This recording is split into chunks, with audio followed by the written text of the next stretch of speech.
Hello everyone, divine 777 में आप सभी का स्वागत करती हूँ। मैं हूँ निधि। कैसे हैं आप? आई होप आप सभी स्वस्थ होंगे, सुखी होंगे और सुरक्षित होंगे। आज की जो रीडिंग है वो कलेक्टिव जर्नल रीडिंग है, टाइमलेस रीडिंग है। टॉपिक आपके पर्सन की करंट फीलिंग्स आपको लेकर के इस समय क्या है हम यहाँ देखेंगे। आपको रहना है पॉजिटिव, कर देना है वीडियो को लाइक, चैनल को सब्सक्राइब अगर अब तक नहीं किया है तो। पर्सनल रीडिंग के लिए आप आ सकते हैं। व्हाट्सएप नंबर आपकी स्क्रीन पर है। रीडिंग स्टार्ट होती है 175 रुपीज ऑनवर्ड्स। मिनी रीडिंग से लेके डिटेल रीडिंग तक करवा सकते हैं। तो चलिए स्टार्ट करते हैं अपनी इस रीडिंग को और देखते हैं आपके पर्सन की करंट फीलिंग्स आपको लेकर के इस समय क्या है। तो angels, universe and divine please guide करिए मुझे और बताएं कि क्या सोच रहे हैं पर्सन, क्या चल रहा है इनके मन में। सबसे पहला कार्ड यहाँ पर आया है द टावर। ओके, यहाँ पर आ गया है क्वीन ऑफ सॉर्ड्स। चलिए, इसके बाद है जस्टिस। यहां पर है द एम्प्रेस। ओके, बहुत ही जबरदस्त कार्ड्स आ रहे हैं यहाँ पर। Night of wands. ओके, इसके बाद यहाँ पर है nine of swords. Nine of swords, five of swords का कार्ड है। यहाँ पर है knight of cups. Knight of cups का कार्ड है। Okay, one more, two more cards I need. यहाँ पर है six of swords and here is two of cups. Okay, भाई क्या क्या दिखाते हैं, पता नहीं कौन कौन सी, मतलब सोच के तो मैं कुछ आती हूँ डिफरेंट सोच के साथ, लेकिन जो कार्ड्स आते हैं युद्ध कर रहे हैं। चलिए कोई बात नहीं। तो पहले नंबर हम इनकी राशियों की बात कर लेते हैं। यहाँ पर ये पर्सन जो है Aries, Leo, Sagittarius, Libra, Aquarius, Gemini, Cancer, Scorpio, Pisces के पर्सन हो सकते हैं। लिब्रा यहाँ पर स्ट्रॉन्ग नजर दिखा रहे हैं। The wheel of fortune, the hierophant and king of pentacles का कार्ड है। ओके, तो देखो देखो मोस्ट ऑफ द लोग जो यहाँ देख रहे हैं ना, they are in pain right now. ठीक है, आप में से ज्यादातर लोग जो यहाँ इस रीडिंग को देख रहे हैं वो पेनफुल सिचुएशन में है, दुख में है, तकलीफ में है, किसी न किसी तरीके के हर्डल्स में है, किसी न किसी तरीके के रुकावट वाली स्थितियों में है आप लोग। ठीक है, आपके जो पर्सन है उनकी तरफ से और आपकी तरफ से, दोनों तरफ से कुछ ना कुछ गड़बड़ हुआ है। ऐसा लगा है समय का परिवर्तन हो रहा है। ये यहाँ समय का परिवर्तन यहाँ होता हुआ नजर आ रहा है। कुछ चीजें जो पहले शायद एक्सेप्ट नहीं करी जा रही थी दोनों की तरफ से, वो चेंजेस अभी दिख रहे हैं लाइफ में और उसको एक्सेप्ट किया जा रहा है। ठीक है, ऐसा लग रहा है आपके जो पर्सन है वो डेफिनेटली किसी तरीके की सोच के हिसाब से उन्होंने एक स्टबन ले लिया था, एक एक्शन ले लिया था। अब आपने भी जैसे कुछ सोच विचार कर लिया है और अब आपको भी लग रहा है कि चीजें जो है ना पहले से बदल गई हैं। पहले आपकी लाइफ में कुछ और सिचुएशंस थी, अभी सिचुएशंस बिल्कुल बिल्कुल डिफरेंट है और वो बड़ी ही गंभीर वाली सिचुएशन है। पहले तो आप लोग मजाक में ले लेते थे, मजाक में चीजें चलती थी, हंसी मजाक में, लड़ाई भी मजाक में होती थी या सीरियस भी होती थी तो आप लोग जाके मना लेते थे। लेकिन ऐसा लग रहा है जैसे अब ना सीरियस सिचुएशन आ गई है लाइफ की, या लाइफ के अब लाइफ भावनात्मक रूप से ना होके अभी चीजें फील हो रही हैं कि मैं इस रिश्ते को अगर आगे लेके जाऊं या मैं ये रिश्ते के साथ में आगे जाऊं तो ये मुझे कहां तक इम्पैक्ट करेगा, किस तरह से इम्पैक्ट करेगा। तो ये चीजें यहाँ पर दिखाई दे रही हैं। ठीक है, अब क्या दिख रहा है, देखो ऐसा लग रहा है कि आपके पर्सन ने आपको इस तरह से देख रहे हैं। आपके पर्सन की थॉट है ये इधर पे कि उन्होंने देख लिया कि भाई टावर मूवमेंट आपने आ गया है, या तो इन्होंने आपके साथ विश्वासघात कर दिया है, या तो कोई ऐसी सिचुएशन आपकी दोनों की लाइफ में आ गई कि जहां टावर मूवमेंट आ चुका है। मतलब कि रिश्ते में किसी ना किसी तरीके की दरार आ चुकी है, प्रॉब्लमेटिक सिचुएशन हो रही है जो थोड़ा सीरियस मोड पे है, कुछ ज्यादा ही सीरियस मोड पर यहाँ पर दिख रही है। मतलब ऐसी सिचुएशन बहुत कम आती है और शायद आप लोगों के रिश्ते में अब तक ये पहली बार ये रिश्ते में आई है ये सिचुएशन, यहाँ पर ऐसा दिख रहा है। आपके पर्सन को आप कैसे दिख रहे हो कि अब आप बिल्कुल स्ट्रेट फॉरवर्ड बातें कर रहे हो। अब आप ज्यादा कुछ लाग लपेट नहीं कर रहे हो, आप सीधी सीधी सीधी सीधी बातें कर रहे हो। आप उनके साथ में एकदम स्ट्रेट हो, एकदम स्ट्रेट बातें कर रहे हो और आपको लग रहा है कि देखो जो है जैसा है उसे वैसे ही एक्सेप्ट कर लेना सबसे बेस्ट होता है, बजाय कि नदी की धार के विपरीत में जाना, उसके साथ बहना। Going with the flow is very good option. कि भाई ठीक है, जो है लाइफ में जिस तरह से चल रहा है उसको हम उसी तरह से एक्सेप्ट कर ले, बजाय कि फिर वो स्ट्रगल करना हो इस व्यक्ति के साथ में रिश्ते को निभाने के लिए। हम स्ट्रगल कर रहे हैं, हम परेशान हो रहे हैं, अपने आप को टेंशन में दे रहे हैं, अपने आप को एंजाइटी दे रहे हैं, अपने आप को गुस्सा ला रहे हैं, अपने अंदर क्रोध ला रहे हैं, बेचैनी ला रहे हैं, तो इट्स बेटर कि उस पर्सन को ही रिमूव कर दो, तो सारी चीजें रिमूव हो जाएंगी। ऐसा आप उनको दिख रहे हो इस समय पर, शायद आप इस व्यक्ति को जस्टिस देना चाहते हो, क्योंकि यहाँ पर उसने आपको धोखा दिया। ऐसा उन्हें भी लग रहा है कि उन्होंने आपके साथ कहीं ना कहीं धोखा तो किया है। उन्हें भी ये चीज फील हो रही है कि उन्होंने कहीं ना कहीं आपके साथ में ठीक नहीं किया है, और अब ये जस्टिस का वक्त है। और ये जस्टिस, भाई साहब, ये जस्टिस आप दोनों ने नहीं दी एक दूसरे को, ईश्वर द्वारा दिया गया है जस्टिस। ईश्वर का जब डंडा चलता है तो वो अच्छों का ठीक कर देता है दिमाग। तो यहाँ पर ऐसे ही दिख रहा है। क्यों लग रहा है? क्योंकि आपके पर्सन आपको एम्प्रेस की फीलिंग की तरह देख रहे हैं, मतलब कि एक ऐसा पर्सन जो दूसरों को देता था। मतलब आप ऐसे पर्सन है जो अपने बारे में कम सोचते थे, आप अपने इस रिश्ते के बारे में बहुत सोचते थे। आप अपने इस रिश्ते में कितना आप एफर्ट लगा, मतलब आप पहले भूख लग रही है मैं बाद में खाऊंगी, मैं अपने पर्सन का पेट पहले भर दूं। आपके साथ में ये थी हमेशा से सिचुएशन। आप इस व्यक्ति के बारे में इतना ज्यादा सोचते थे कि आप इनको ही लगातार नर्चर करते जा रहे थे, इनको ही देखते जा रहे थे, इनके बारे में ही सोचते जा रहे थे। और ये जो पर्सन है वो इतना आपके लिए नहीं सोच रहे थे। ये पर्सन कहीं और अपनी सारी एफर्ट्स एनर्जीज लगा रहे थे, आपकी तरफ वो चीजें नहीं लगा रहे थे। तो ये चीज आपको तो नहीं दिख रही थी। आप तब भी मतलब बड़ा दिल बना करके बैठे हुए थे। आप फिर भी इस व्यक्ति को प्यार के नाम पर, जो पुराना प्यार है आपका, तो आपको लगता था कि ये व्यक्ति मेरे साथ क्या ही करेगा। तो आप इस सिचुएशन को ना लगातार ऐसे सोचते चले जा रहे हो, इस तरह से लेकर के चले जा रहे हो। बहुत प्यार दिखाना, बहुत उसको अपने तरफ से चीजें देना, उनकी जरूरतें कंप्लीट करना, ये चीज आपके अंदर थी और अपने लिए भूल गए आप। तो कहीं ना कहीं आपके लिए ये जो सिचुएशन आई है ईश्वर द्वारा दिखाया कि भाई अब अपने बारे में भी सोचो, थोड़ा सा अपने ऊपर भी फोकस कर लो, क्योंकि ये व्यक्ति तो तुम्हारे ऊपर फोकस नहीं करेगा। चाहे तुम इसे कितना ही नर्चर कर लो, चाहे तुम इसे कितना ही इनके बारे में सोच लो, ये व्यक्ति आपके बारे में उतना नहीं सोचेगा। तो कहीं ना कहीं ये आपको एक लेसन ईश्वर के द्वारा दिया गया, यहाँ पर ऐसा दिख रहा है, आपको ऐसा यहाँ पर फील कराया जा रहा है। तो यहाँ क्या दिख रहा है, नाइट ऑफ वॉन्ड्स का कार्ड है कि शायद अब ये पर्सन को ये फील हो रहा है कि इन्होंने अपनी एनर्जीज को कहीं और ही लगाया हुआ था। और ये वाकई में आपके अलावा भी शायद कई लोगों के लिए ऐसा हो सकता है कि आपके पर्सन आपके अलावा भी दूसरे किसी व्यक्ति के साथ में जुड़े हुए थे और उसको प्यार दे रहे हैं, आपकी तरफ नहीं आ रहे थे, फ्लर्ट करते थे, दूसरों की तरफ जा रहे थे।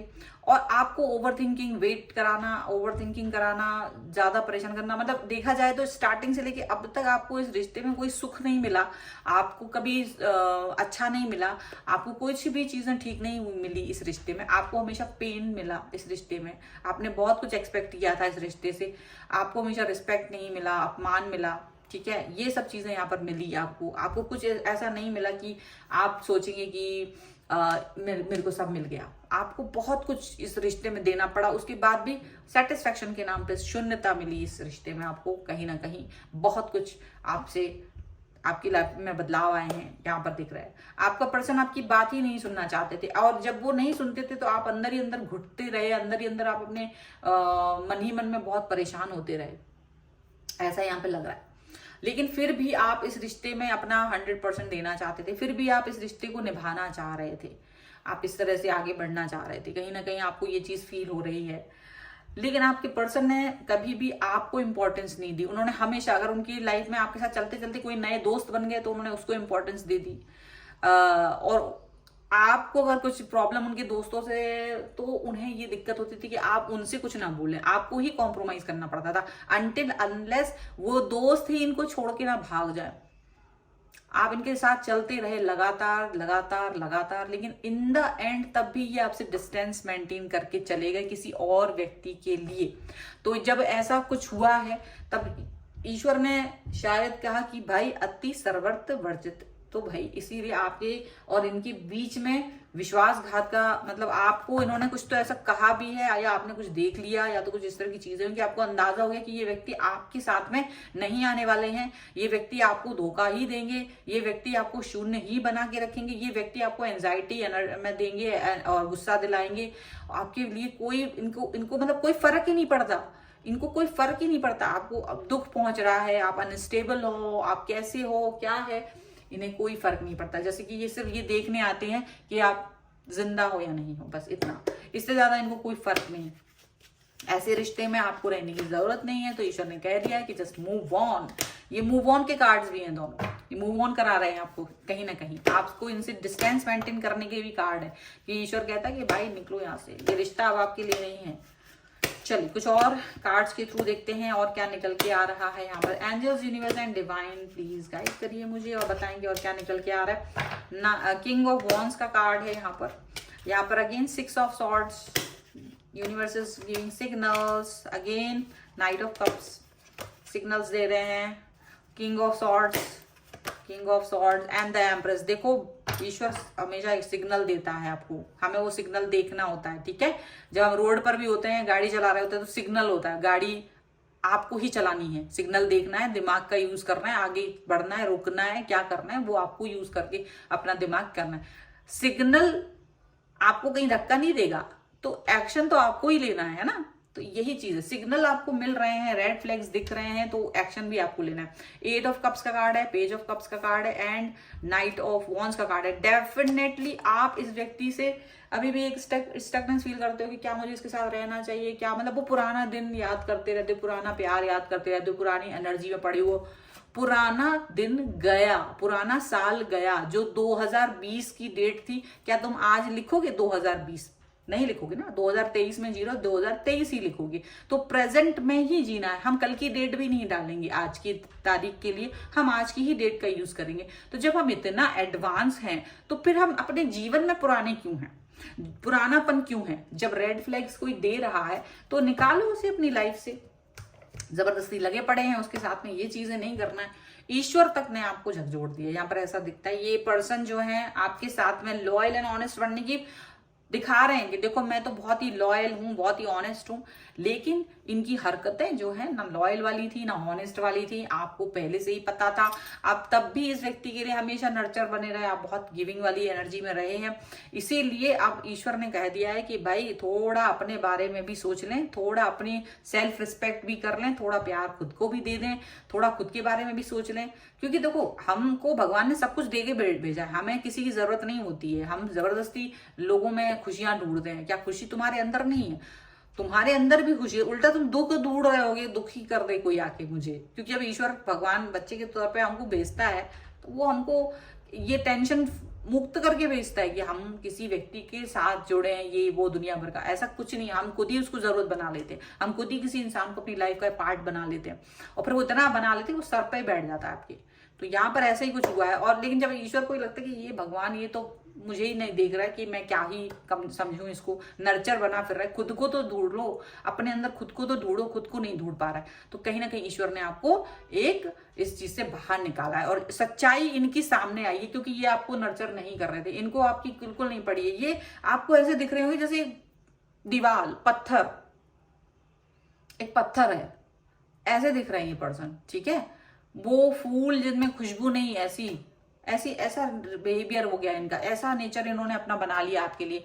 और आप अभी भी लगे पड़े प्यार ढूंढ रहे थे, लेकिन शायद अब आपको कहीं ना कहीं अकल आ गई है, कहीं ना कहीं आपके दिमाग में ईश्वर ने जो है घंटी बजा दी है, और अब आप इस फेक रिलेशनशिप से बाहर निकलने के बारे में सोच रहे हैं। खुद ही सोच रहे हो, बार बार सोचोगे, 10 बार सोचोगे, क्योंकि आपको कुछ नहीं मिला इसमें। आप देते रहे, भरते रहो ग्लास, कभी नहीं भरने वाला, ठीक है।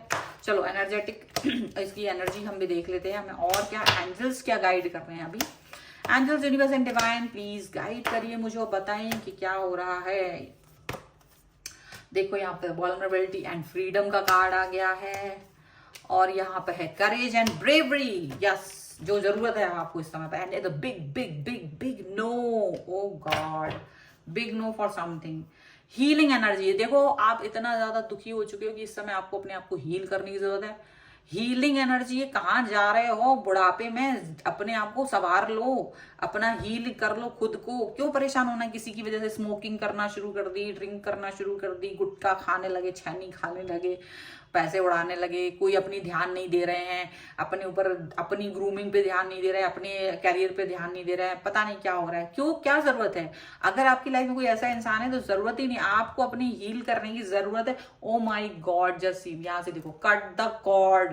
हे प्रभु, इनर चाइल्ड हीलिंग जरूरत है आपको, बिल्कुल जरूरत है आपको उसके, आपको अपने इनर चाइल्ड हील करने के लिए। And take a step back, एक स्टेप पीछे आ जाओ बेटा, बहुत तुमने दे लिया सब कुछ, कट द कॉर्ड, बिल्कुल जरूरत नहीं है इस व्यक्ति को, आपकी भी नहीं है तो आपको भी इसकी जरूरत नहीं होना चाहिए। अपने आप को हील करने की जरूरत है, आपको फ्रीडम की जरूरत है खुद ही। ऐसे अपने आप को कहीं ना कहीं रेबलिश तरीके से देखिए। एंड करेज एंड ब्रेवरी, अब तक तो आपके अंदर ये ब्रेवरी थी ही नहीं, करेज था ही नहीं कि मैं इस व्यक्ति के बगैर भी अपनी लाइफ को देख सकता हूँ।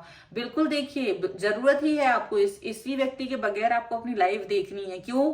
क्योंकि ये व्यक्ति आपके लायक नहीं है। A big no, a big no, समझ में आया? बहुत बड़ा नो है, NO, नो। एंड यहाँ पर ये साइन भी लगा है, इसका मतलब ही अभी इसके आगे कुछ नहीं करना है। Big no for this person. साफ बोल दोगे भाई निकलो हमारी लाइफ से, क्योंकि क्या ही जरूरत है।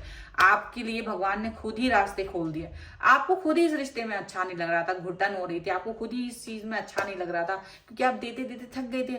और यहाँ से ये पर्सन ना एकदम ड्रामा, जब तक कोई इसकी लाइफ में नहीं होता था तब ये आपको चूज करते थे, तब ये आपके साथ चलते थे। जैसे इनकी लाइफ में कोई नए फ्रेंड आते थे ये आपको साइड लाइन करते थे, जब भी इनकी लाइफ में कोई नया व्यक्ति आता है ये आपको साइड लाइन कर देते, जब तक कि वो उस व्यक्ति से धोखा ना खा ले। जब वो उस व्यक्ति से धोखा खा लेते ना तब ये आपकी तरफ आते हैं। तो तुम क्यों अपने आप को हीलिंग पिलर बना के रखा हुआ है अपनी लाइफ में? आप आगे बढ़िए, आप हीलिंग पिलर क्यों बने हुए हैं दूसरे के लिए? आप अपनी लाइफ में खुद अपने आप को हील करें और आगे बढ़े, ये जरूरत है आज की, ठीक है? और ये इतनी बहुत ही अच्छी रीडिंग है। अगर आप इसे क्लेम करना चाहते हैं वीडियो को लाइक कर दीजिए, चैनल सब्सक्राइब कर दीजिए एंड लिख दीजिए big no for you and 1111। Big no for, अपने पर्सन का नाम भी लिख सकते हो 1111, ठीक है? और इस तरह से आप इस पर क्लेम कर सकते हैं। वीडियो को लाइक कर दीजिए, चैनल सब्सक्राइब कर दीजिए। पर्सनल रीडिंग चाहिए, व्हाट्सएप नंबर आपकी स्क्रीन पर है। रीडिंग स्टार्ट होते हैं 175 रुपीज ऑनवर्ड्स। मिनी रीडिंग से लेके डिटेल रीडिंग तक करवा सकते हैं। इसके अलावा आप मुझे इंस्टाग्राम और मेरे दूसरे चैनल्स पर फॉलो कर सकते हैं, सभी का लिंक आपको डिस्क्रिप्शन बॉक्स में मिल जाएगा। मिलते हैं एक नई रीडिंग के साथ जल्द ही, तब तक देखते रहिए divine tarot 777। Thank you for watching, bye.